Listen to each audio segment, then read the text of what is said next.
Engineering design and simulation is increasingly becoming a reality across all industries.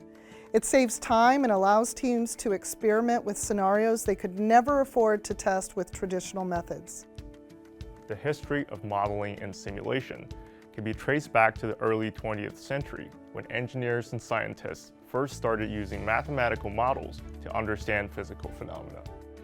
In recent years, advances in engineering design and simulation have led to the development of concepts like virtual prototyping and digital twins, which allow engineers to test and refine their designs without the need for physical prototypes.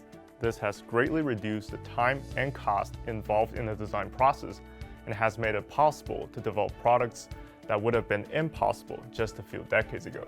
In this hands-on program, we'll take you on a journey from the basics of modeling and simulation to designing a system-level model of a quadcopter. The skills you'll gain are applicable to many other engineering fields, where you design systems like vehicles, medical devices, and renewable energy systems.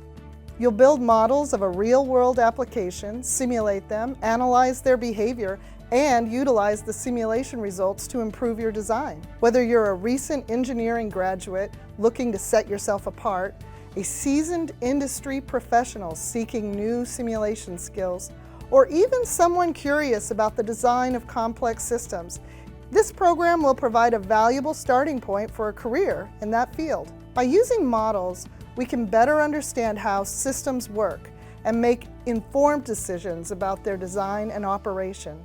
Modeling allows us to explore different scenarios and test our ideas in a safe and cost-effective way.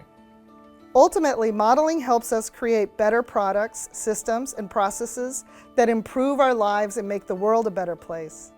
With the help of software-based simulation, you can investigate systems without the need for physical prototypes, saving time, cost, and resources. Having these skills enables you to lead your organization in addressing this trend. Besides this, many job openings require modeling and simulation skills or a broader understanding of the topic. Completing this program can be the first step towards acquiring the necessary skills to keep up with the constantly changing job market. So are you ready to take your engineering design and simulation skills to the next level? Enroll in our professional program today and let's make a quadcopter fly.